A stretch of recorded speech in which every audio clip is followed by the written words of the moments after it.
Good morning all of you. आप सभी का स्वागत है एस कौशल्या एजुकेशन में। और अपने प्रार्थना पत्र लिखने की सीरीज में आज हम लेकर आए हैं नया प्रार्थना पत्र सेक्शन बदलवाने के लिए मुख्याध्यापक को प्रार्थना पत्र। तो हम अपना प्रार्थना पत्र शुरू करेंगे, लेकिन इससे पहले यदि आपने मेरे चैनल को सब्सक्राइब नहीं किया है तो चैनल को सब्सक्राइब कर लेना और बेल आइकन अवश्य ही प्रेस कर लेना। तो आइए चलते हैं, अपना प्रार्थना पत्र शुरू करते हैं। सेवा में, सभी प्रार्थना पत्र में पहले लिखा जाता है सेवा में। इसके बाद श्रीमती मुख्याध्यापिका या श्रीमान मुख्याध्यापक या प्रिंसिपल, जो भी आपके स्कूल में है। अगर आपके स्कूल में प्रिंसिपल है तो आप लिखोगे प्रिंसिपल, मुख्याध्यापक है तो मुख्याध्यापक लिख दोगे, और कई लेडीज टीचर है मुख्याध्यापक तो वहाँ पे श्रीमती मुख्याध्यापिका। अब इसके नीचे आएगा स्कूल का नाम। आप जिस भी स्कूल में पढ़ रहे हो, यदि आपका सीनियर सेकेंडरी स्कूल है तो सीनियर सेकेंडरी लिखोगे, यदि प्राइमरी है तो प्राइमरी लिखोगे। यदि आपका स्कूल प्राइवेट स्कूल है तो आप लिखोगे, उसके साथ लगा दोगे जो भी आपके स्कूल का नाम है उसके साथ पब्लिक स्कूल। और यदि आपका गवर्नमेंट स्कूल है तो आप यहाँ पे लिखोगे राजकीय माध्यमिक या उच्च माध्यमिक, जो भी आपके स्कूल का स्तर है वहाँ पे। अब नीचे वाली लाइन में हमें लिखना है नाम, स्थान का नाम, जिस प्लेस पे आपका स्कूल है, भाई रेवाड़ी में है, गुड़गांव में है, दिल्ली में है, आगरा में, जहाँ भी आपका स्कूल है, गांव का, शहर का, उसका नाम लिखना है। अब आगे हमें लिखना है विषय, कि आप किस बारे में आप यहाँ प्रार्थना पत्र लिख रहे हो, कि आपका विषय क्या है, आपका सब्जेक्ट क्या है, जिसके बारे में आपको प्रार्थना पत्र लिखा है। तो यहाँ पे विषय मैंने लिख रखा है सेक्शन बदलवाने हेतु प्रार्थना पत्र, की आपकी क्लास में जिस सेक्शन में आप पढ़ रहे हो उस सेक्शन से हटाकर आपको दूसरी क्लास में अपना नाम लिखवाना है, अपना सेक्शन चेंज करवाना है। ठीक है। अब आगे आएगा श्रीमान जी या श्रीमती जी। यदि आपकी मुखिया, चाहे वो प्रिंसिपल है या मुख्याध्यापक है, अगर कोई लेडी है तो लिखोगी श्रीमती जी, और यदि आपका प्रिंसिपल, आपका हेडमास्टर, अगर कोई जेंट्स है तो आप यहाँ पे लिखोगे श्रीमान जी। अब यहाँ तक तो हो गया संबोधन की, हमें किस बारे में लिखना है और किसको लिखना है। अब आगे का लिखेंगे अंदर का मैटर, कि तुम्हें किस बारे में प्रार्थना पत्र लिख रहे हो। तो यहाँ है सविनय निवेदन यह है कि मैं आपके विद्यालय की कक्षा 9वीं ए की छात्रा हूँ। तो यहाँ पे मैंने 9वीं ए लिखा है। आप जिस भी क्लास में हो वही क्लास आपको लिखनी है, चाहे 10वीं है, 12वीं है, 6ठी है, 5वीं है, जो भी है। और यहाँ पे अगर कोई लड़की है लिखने वाली तो वो लिखेगी कि छात्रा हूँ, और लड़का है तो वो लिखेगा कक्षा का छात्र हूँ।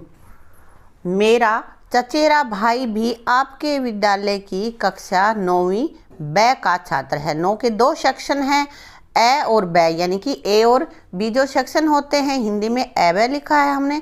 तो मेरा चचेरा भाई है, यानी कि चाचा का लड़का है, वो भी आपके स्कूल की इसी क्लास में, लेकिन सेक्शन अलग है, का छात्र है।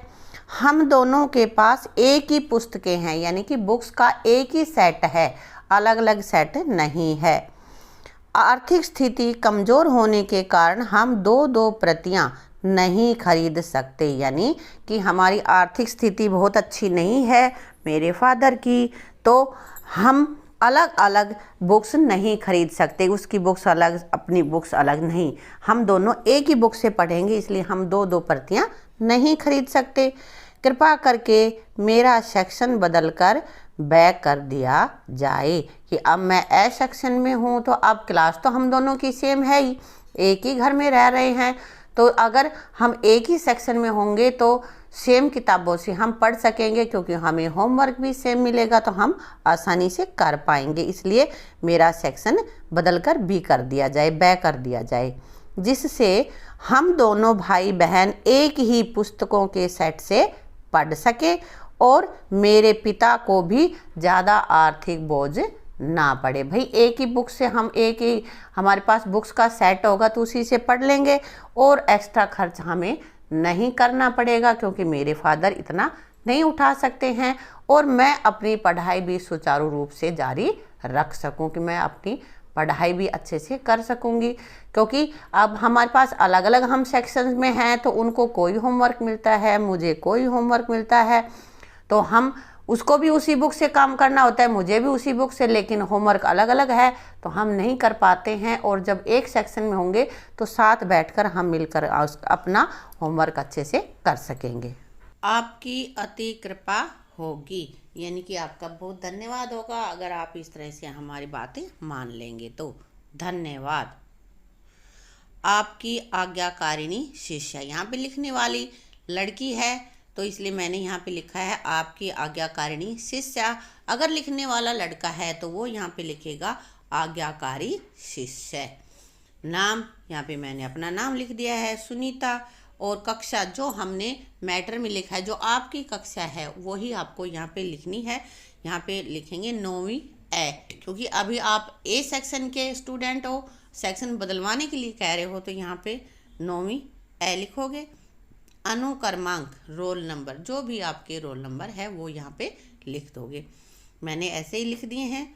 और दिनांक, जिस डेट को आप यहाँ पे लिख रहे हो कि किस डेट को आपने प्रार्थना पत्र लिखा है, वो आपको यहाँ पे डेट लिखनी है। मैंने यहाँ पे लिखा है 11 नवंबर 2021। इस तरह से आप अपनी डेट लिखो कि जिस डेट को आप लिख रहे हो। तो ये हो गया अपना प्रार्थना पत्र। सबसे पहले हमने संबोधन लिखा, फिर विषय लिखा, किस विषय में लिख रहे हैं, उसके बाद बीच का मैटर लिखा। हमने अपनी बात समझाई कि हमें किस लिए प्रार्थना पत्र लिखा है, हमें क्या चाहिए, जो हमारा विषय है उसको जस्टिफाई किया है कि हमें किस लिए ये ज़रूरत है। उसके बाद हम करेंगे धन्यवाद और अपने बारे में लिखेंगे कि आप लिखने वाले हो, आप कौन हो। तो इस तरह से अपना ये लेटर पूरा हो गया। अगर आपको एप्लीकेशन पसंद आई हो, वीडियो अच्छी लगी हो, तो वीडियो को लाइक कर देना, शेयर कर देना और चैनल को सब्सक्राइब कर लेना। साथ ही साथ हमारा दूसरा चैनल है उसको भी आप सब्सक्राइब कर लेना और अधिक से अधिक शेयर करना। अगर कहीं भी आपको मिस्टेक लगे या कुछ सुधार की आवश्यकता हो तो आप कमेंट करके लिख देना। आपका सुझाव सम्माननीय होगा। Thank you.